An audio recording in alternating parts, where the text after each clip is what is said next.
Circle of Inevitability, capítulo 1049. Santa Padroeira. Depois de ficar atordoada, a primeira reação de Franca foi: como ela sabe?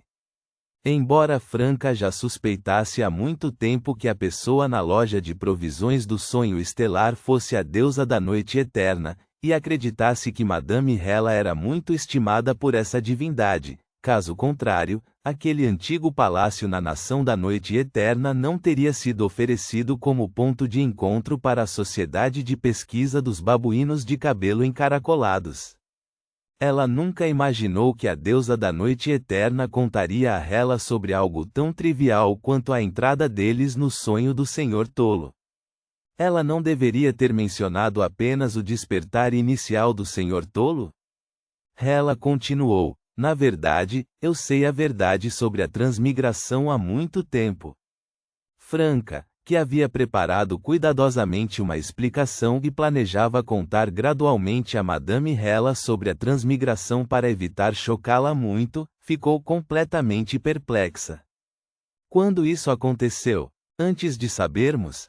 Como ela sabe? Nesse momento, o garçom trouxe um copo de absinto com uma cor verde onírica e uma dose tripla de café Reem. Depois de beber o copo de absinto de uma só vez, o rosto pálido e frio de Hela mostrou um pouco mais de expressão. Após o ritual de oração do mar de Porto Santa. Depois de ver a magia de conto de fadas usada pela ajudante que você convidou.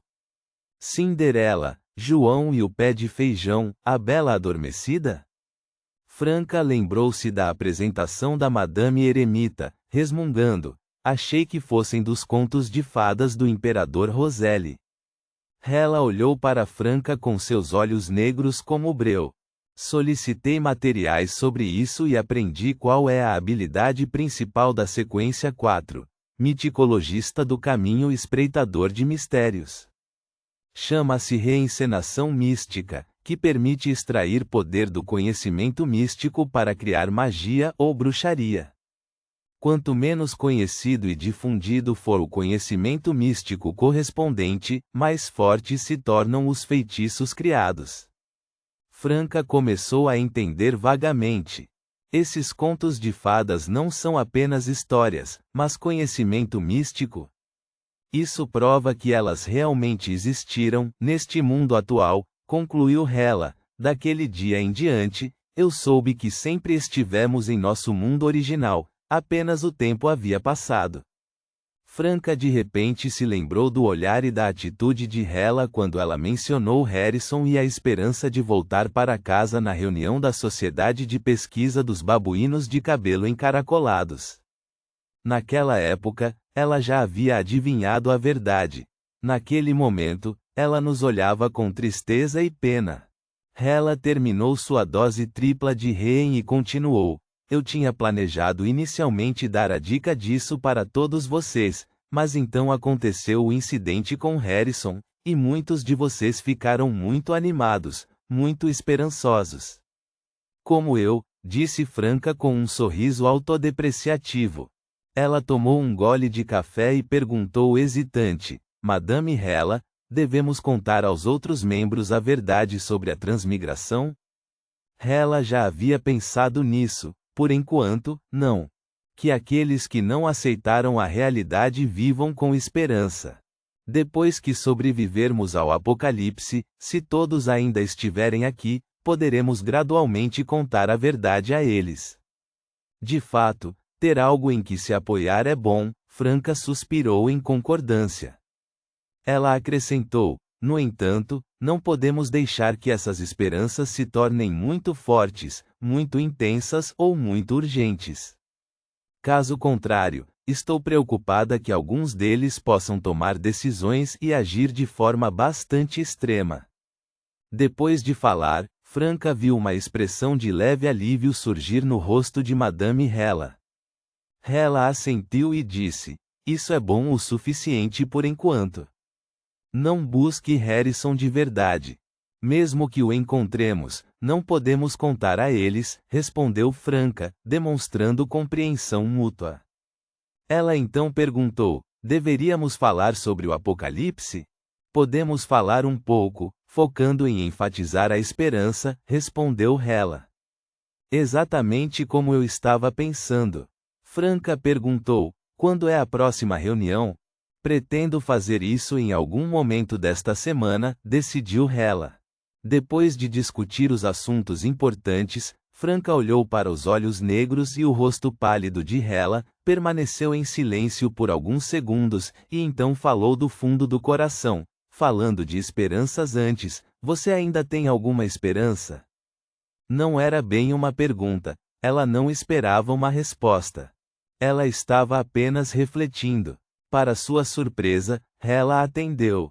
A moça vestida de viúva negra disse com um leve sorriso: minha maior esperança agora é sobreviver ao apocalipse. Se a crise do apocalipse for resolvida e todos nós ainda estivermos vivos. Enquanto falava, ela parecia mergulhar em memórias. O presente mais memorável da minha vida foi o telescópio que meus pais me deram, porque eu adorava observar as estrelas desde criança e adorava imaginar o que existia naquele vasto cosmos. Se realmente sobrevivermos ao apocalipse, tenho 2 sonhos. O primeiro é que este mundo desenvolva algo parecido com a Nike, a marca de nosso mundo original. Não precisa ser exatamente igual, apenas similar. Em segundo lugar, desde que esses deuses malignos tenham ido embora, e eu possa me proteger, quero usar minhas habilidades ou a ajuda de certos artefatos selados para explorar as estrelas, visitar diferentes galáxias e vivenciar diferentes civilizações. Franca gradualmente se perdeu no devaneio. Uma vida assim não parece ruim. Geralmente morando em Traer, aproveitando a vida moderna e, quando entediada, convidando Jena, Lumian e Aurore, junto com Anthony, Ludwig, Madame Julgamento, 007 e outros para formar um grupo de viagem, viajando juntos por outros países, continentes, planetas e civilizações. O cosmos é realmente perigoso, e podemos não sobreviver ao apocalipse, mas as pessoas precisam de algo em que esperar. Olhando para Hela falando suavemente, Franca de repente sentiu a imagem daquela mulher se tornar muito mais vívida em sua mente. Ela acenou para o garçom que estava lançando olhares furtivos para ela de longe e pediu 2 taças de vinho doce e 2 taças de absinto. Pegando uma taça de vinho doce, ela fez um gesto de brinde. Hela não entendeu muito bem, mas mesmo assim ergueu seu absinto. Este brinde é a nossa pátria. Franca brindou suavemente e bebeu seu vinho doce. Depois que Hela terminou seu copo de líquido verde, ela pegou outra taça de vinho doce e disse, meio sorrindo, meio melancolicamente: este brinde é para horizontes distantes. Com um leve tilintar, os 2 líquidos de cores diferentes balançaram, e a luz contida neles se dispersou para fora. Reticências. Após retornar à luxuosa vila no Distrito das Artes, Franca disse a Lumian, Madame Hela disse que convocará uma reunião esta semana, com previsão para antes de sábado. Lumian assentiu e continuou, a Madame Julgamento também nos respondeu. A Igreja do Conhecimento concordou com o nosso pedido, mas precisa fazer alguns pré-processamentos e os preparativos necessários. A viagem para a Cidade dos Exilados está marcada para a próxima segunda-feira. Que bom, Julien só volta para Traer na próxima quinta-feira. Franca olhou para Jena, que estava ao seu lado. Sinceramente, precisamos enganar seu irmão para que ele vá embora logo e não volte para Traer por 2 anos. Se a informação de 007 estiver correta, Traer será um ponto-chave na eclosão do apocalipse. Jena assentiu solenemente, estou trabalhando nisso. De repente, não há muito o que fazer. Lumian sorriu enquanto pegava seu chapéu de aba larga com véu ao lado. Vamos dar uma volta. Sua atitude realmente melhorou. No passado, você certamente ficaria ansioso. O tempo de espera sempre foi o mais difícil de suportar, comentou Franca, provocando. Gena perguntou, em vez disso, para onde? Lumian sorriu. Vamos para as docas Lavigny, para a Catedral do Senhor Tolo. A inauguração e a pregação sobre o santo padroeiro já deveriam ter começado. Eu quero ir ouvir. Ouvir os outros falando sobre você? Não seria muito constrangedor? O rosto de Franca demonstrava resistência. Nem ela nem Lumian disseram a Madame Mágica para qual catedral queriam ser designados, porque ambos queriam ser modestos, mas sentiam que a outra não concordaria, então simplesmente deixaram a Igreja do Tolo decidir. Não me importo, Lumian sorriu. Além disso, também deveríamos dar uma olhada na área para ver se há alguma maneira de coletar âncoras. Tudo bem, suspirou Franca. Se isso fosse na Cidade dos Sonhos, eu estrearia como celebridade. Esses fãs seriam meus âncoras. Embora também haja problemas com isso, esse tipo de âncora tem prazo de validade e não pode ser passado adiante. Além disso, as diferentes atitudes e pontos de foco dos fãs trariam percepções conflitantes, o que poderia afetar meu estado. Essa é uma maneira. Lumian olhou para Gena. Quando você chegar à sequência 3, poderá considerar se tornar a atriz de teatro mais famosa dos continentes Norte e Sul. Claro, isso supondo que você receba a proteção do Senhor Tolo, ou... Lumian não terminou a frase. Reticências. Nas docas Lavigny, dentro da Catedral do Senhor Tolo, com suas janelas amplas e transparentes. Lumian, Franca e Gena, usando chapéus com véus abaixados, acomodaram-se em um canto das fileiras de assentos. Naquela época, o bispo meio gigante, com cabelos dourados, medindo mais de 2,5 metros de altura, vestindo um casaco feito sob medida e uma cartola de seda, estava pregando. Em uma parede que antes estava vazia, os artistas usavam andaimes e diversas ferramentas para criar novos murais. Neste mundo onde a igreja tinha um status tão alto, ser contratado para criar murais religiosos para uma catedral era o maior reconhecimento e elogio que um pintor poderia receber. Pouco depois de Lumian e os outros se sentarem, tirarem os chapéus e abaixarem a cabeça, o bispo meio gigante proclamou com uma voz solene e ressonante: Vamos louvar o Senhor Tolo. Louvado seja o Tolo! Todos os fiéis, incluindo o bispo, se levantaram e levaram as mãos ao peito.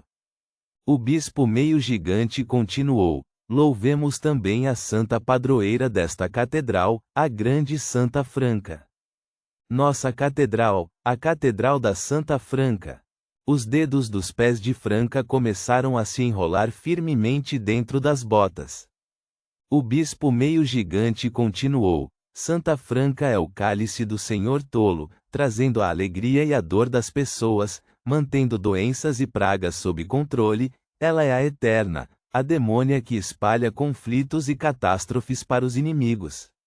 Certa vez, ela caminhou no sonho do Senhor Tolo, trabalhando para o retorno do Senhor.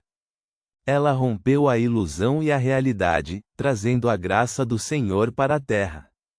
Droga, eles me fazem parecer tão impressionante. Franca se sentiu envergonhada e um tanto satisfeita. Depois de relatar os feitos de Santa Franca, o bispo meio gigante disse: Louvemos a Santa Franca. Louvada seja aquela que nunca envelhece, guardiã das doenças e pragas, a demônia acompanhada de conflito e catástrofe, o cálice que traz alegria e dor, a grande Franca Roland. Os fiéis começaram a rezar junto com o bispo. Franca congelou de repente e virou a cabeça para Lumian e Gena com uma expressão um pouco confusa. Ouço algumas vozes ilusórias e vejo alguns pontos de luz. Ponto.